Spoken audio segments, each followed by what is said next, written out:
दोस्तों स्वागत है आपका हमारे इस YouTube चैनल पर। दोस्तों कल हम सभी ने जो है मिलकर ट्वीट का अभियान चलाया और देख सकते हैं यहाँ पे विकास गुप्ता है जिन्होंने ट्वीट किया था। उनके ट्वीट को 118 बार जो है रीट्वीट किया गया।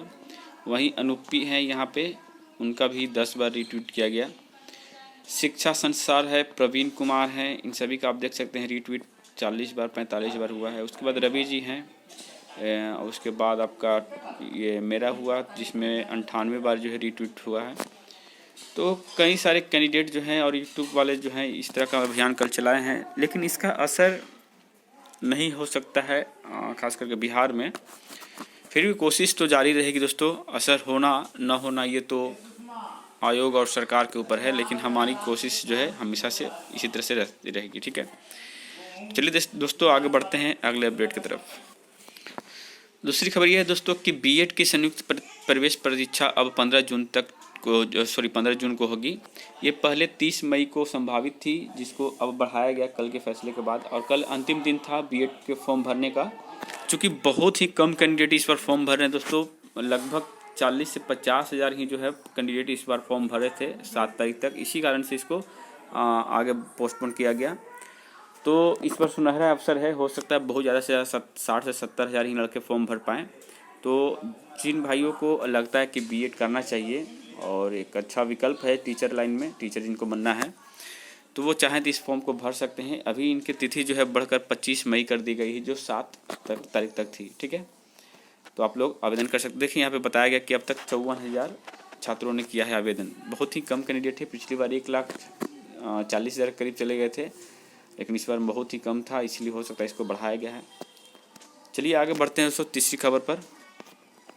तीसरी खबर यह है दोस्तों कि 80,000 से अधिक रेलवे कर्मियों को लीव की मंजूरी, यानी जो पूर्व मध्य रेलवे है दोस्तों, इसमें पिछली बार से ही जो कर्मचारी थे वो आंदोलन कर रहे थे, मांग कर रहे थे कि हमें जो है कोरोना काल में एक्स्ट्रा छुट्टी दी जाए। तो इस बार मंजूरी मिल गई है दोस्तों, और इनको 30 दिनों की स्पेशल छुट्टी मिलने वाली है इस कोरोना काल में। अगर आपको संक्रमित है तो 30 दिनों की छुट्टी ले सकते हैं, और ये छुट्टी उन तमाम छुट्टियों से अलग होगी, यानी कि ये आपको ऐड किया गया है 30 दिनों का। जिनको संक्रमण आती है दोस्तों वो 30 दिन और एक्स्ट्रा छुट्टी ले पाएंगे, तो ये अच्छी पहल है।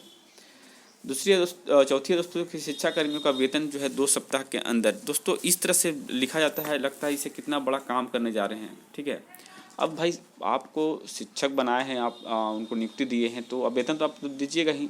तो ये क्या लिखने का तात्पर्य है कि हमने शिक्षा कर्मियों का वेतन हम दे रहे हैं, मतलब दे रहे हैं क्या? देना तो पड़ेगा ही आपको, तो बता कर दीजिएगा। हद है भाई, मानने पड़ेगा। लेकिन चलिए आगे बढ़ते हैं। सड़क निर्माण में 10,000 को मिलेगा रोजगार। दोस्तों ये 10,000 रोजगार वैसे होंगे जो प्रवासी मजदूर हों या फिर अपने बिहार के मजदूर हों। सड़क निर्माण में बहुत सारा काम होते रहता है, जिसमें अनपढ़ से लेकर के पढ़े लिखे लोगों तक का काम है। तो यही बात बताया गया दोस्तों कि कुशल व अकुशल दोनों को ही रोजगार मिलने की कोशिश की जा रही है। तो चलिए उनके लिए भी ठीक है, कम से कम 10,000 जो भी अपने परिवार को चला पाएंगे ठीक से। अब देखिए दोस्तों, ये रहा 9 क्लास जो CBSE है। तो 8,564 परीक्षार्थी संक्रमित 9वीं के आधार पर मिलेगा रिजल्ट। दोस्तों अब बिहार क्या पूरे देश में यही होने वाला धीरे धीरे, ये तो भी CBSE का ही है कि अब 9वीं के आधार पर 10वीं का रिजल्ट बनेगा, 10वीं के आधार पर 11वीं की, 12वीं की, यही होगा। क्योंकि कोरोना काल में सबसे ज़्यादा इफेक्ट पड़ता है तो वो शिक्षा व्यवस्था पर ही पड़ता है। बाकी सब चीज़ तो ठीक ठाक होते ही रहता है। इलेक्शन वाला इलेक्शन करते ही रहते हैं, डॉक्टर की अपनी कमाई होती रहती है। और जो धुरंधर है, जो ऑक्सीजन चुरा कर बेचते हैं, रेमडेसिविर दवा को चुरा कर बेचते हैं, वो तो अपना बेचते ही रहेंगे, इनको कोई पकड़ नहीं सकता है। ठीक है, और ख़ास करके अपने भारत की बात करें दोस्तों, तो भारत में चारों तरफ से सपोर्ट आ रहा है। आत्मनिर्भर जो भारत था वो तो कब का ख़त्म हो चुका है। तो आत्मनिर्भरता अब तो भारत में रही नहीं, और जो भी कुछ उपलब्ध है अपने पास कोरोना से लड़ने के लिए, उसको भी छुपाया जा रहा है या फिर ब्लैक में करके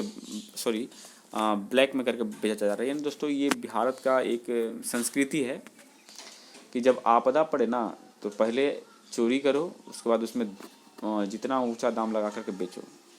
ठीक है, तो पता नहीं ये कब सुधरेगा और कौन इसको सुधारेगा।